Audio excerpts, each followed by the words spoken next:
पश्चिम Asia में चल रही जंग आखिरकार सीजफायर के पड़ाव पर पहुंच गई है। डोनाल्ड ट्रंप के ऐलान के बाद अब नजरें टिकी हैं उस शांति समझौते पर जो तय करेगा यह ठहराव स्थायी शांति बनेगा या फिर जंग का अगला अध्याय शुरू होगा।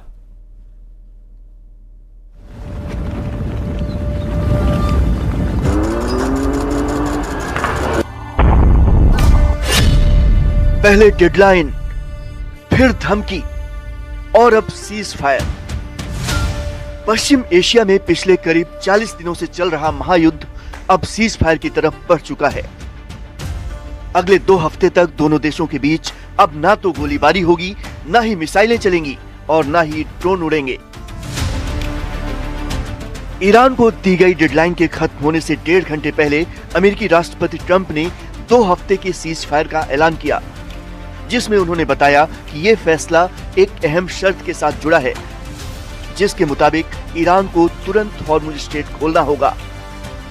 अपने social media platform truth social पर पोस्ट करके ट्रंप ने सीज फायर की जानकारी दी। उन्होंने लिखा, पाकिस्तान के प्रधानमंत्री से बातचीत के बाद उन्होंने मुझसे कहा कि आज रात ईरान पर होने वाले हमले को रोक दिया जाए, इस शर्त पर कि ईरान तुरंत पूरी तरह और सुरक्षित तरीके से हॉर्मुज स्ट्रेट को खोल दे। मैं 2 हफ्तों के लिए हमले और बमबारी रोकने के लिए तैयार हूँ। ये दोनों तरफ से लागू होने वाला सीज फायर होगा। हम ऐसा इसलिए कर रहे हैं क्योंकि हम अपने सभी सैन्य लक्ष्य पहले ही हासिल कर चुके हैं और ईरान के साथ लंबे समय की शांति के लिए समझौता काफी आगे बढ़ चुका है। हमें ईरान की तरफ से 10 बिंदुओं का प्रस्ताव मिला है जिस पर बातचीत हो सकती है। उधर ईरान ने भी सीज फायर की पुष्टि की। ईरान के विदेश मंत्री अब्बास अरागची ने कहा, 2 हफ्तों तक दोनों देशों के बीच सीज फायर रहेगा, जिसमें हॉर्मुज से जहाजों की आवाजाही जारी रहेगी। अमेरिका ने ईरान के 10 सूत्री प्रस्ताव को स्वीकार कर लिया है, जिस पर बातचीत होगी। दोनों देशों के बीच हुए इस समझौते के लिए ट्रंप के सामने ईरान ने जो शर्तें रखी हैं, उनके मुताबिक ईरान पर अमेरिका कोई हमला नहीं करेगा। हॉर्मुज स्ट्रेट पर ईरान का कंट्रोल बरकरार रहेगा। ईरान को परमाणु संवर्धन जारी रखने की अनुमति होगी।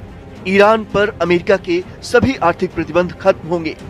ईरान पर लगाए गए सभी सेकेंडरी प्रतिबंध भी खत्म।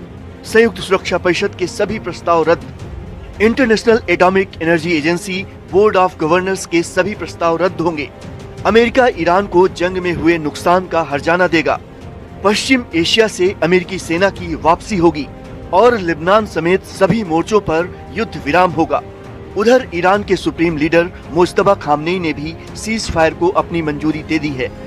इस्लामिक रिपब्लिक की सुप्रीम नेशनल सिक्योरिटी काउंसिल ने 2 हफ्ते के सीज फायर का जिक्र करते हुए एक बयान जारी किया, जिसमें कहा गया है कि समझौते की डिटेल्स को फाइनल करने के लिए शुक्रवार से बातचीत शुरू होगी। इसका मकसद अमेरिका के साथ होने वाले समझौते की शर्तों को ज्यादा से ज्यादा 15 दिनों के भीतर अंतिम रूप देना है। इस तरह महायुद्ध पर फिलहाल 2 हफ्ते का ब्रेक जरूर लग गया है, लेकिन खतरा टला नहीं है। अगले 14 दिनों में अमेरिका और ईरान के बीच होने वाली बातचीत ये तय करेगी कि ये युद्ध खत्म होगा या फिर महायुद्ध के नए चैप्टर की शुरुआत होगी।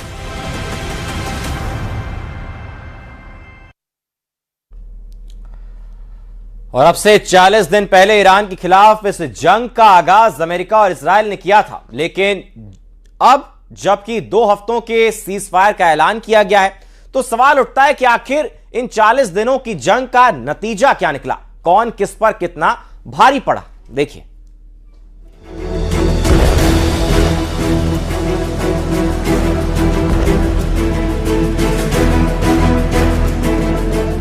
ईरान की सड़कों पर जश्न मनाया जा रहा है।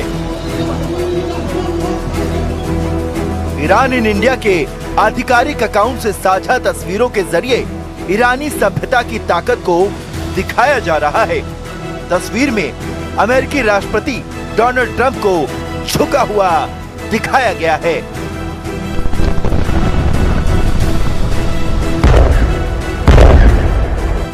ईरान के प्रॉक्सी भी ये मैसेज दुनिया के सामने दे रहे हैं कि इजराइल और अमेरिका जैसी ताकतों को झुका दिया गया।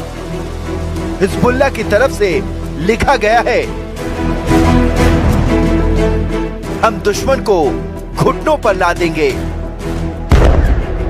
28 फरवरी से 8 अप्रैल तक, यानी पूरे 40 दिन मिसाइल, ड्रोन और लगातार हमलों की गूंज सुनाई दी।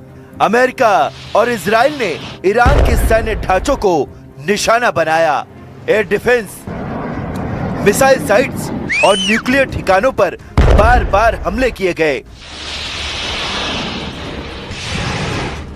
इन 40 दिनों में हजारों हमले हुए, सैकड़ों जानें गई और अरबों डॉलर का नुकसान हुआ।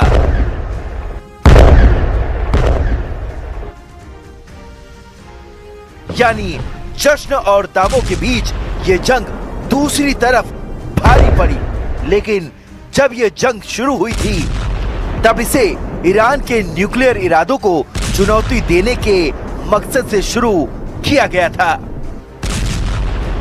ईरान को बड़ा खतरा बताते हुए इस जंग की शुरुआत की। ईरान के सुप्रीम लीडर अयातुल्ला खामनेई समेत ईरान के बड़े बड़े नेता मार दिए गए। आईआरजीसी के टॉप कमांडर टारगेट किए गए, जिससे ईरान के कमांड स्ट्रक्चर में बड़ी दरार आई। नतांज और फोर्डो जैसी न्यूक्लियर साइट को निशाना बनाया गया। ईरान की मिसाइल साइट्स को तबाह कर दिया गया। इंफ्रास्ट्रक्चर, तेल ठिकानों और कम्युनिकेशन नेटवर्क को तहस नहस कर दिया गया। यही नहीं, इन हमलों में हजारों ईरानी नागरिक भी मारे गए।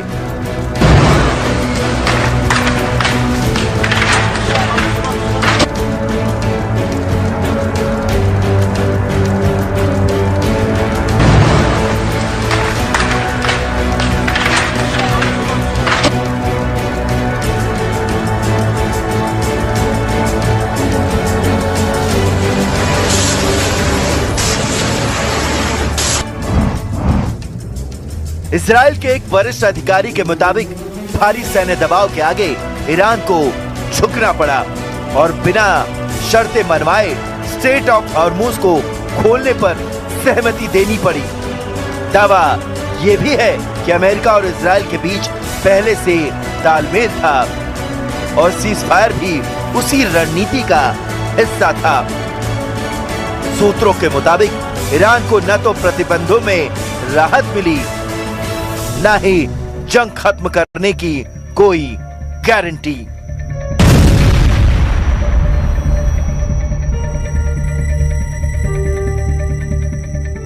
यानी मैदान में दबाव इतना ज्यादा था कि ईरान को अपने कदम पीछे खींचने पड़े। लेकिन ये इजराइल का पक्ष है, जबकि जंग के इन 40 दिनों में दुनिया ने ईरान की अभूतपूर्व ताकत की नुमाइश को देखा है।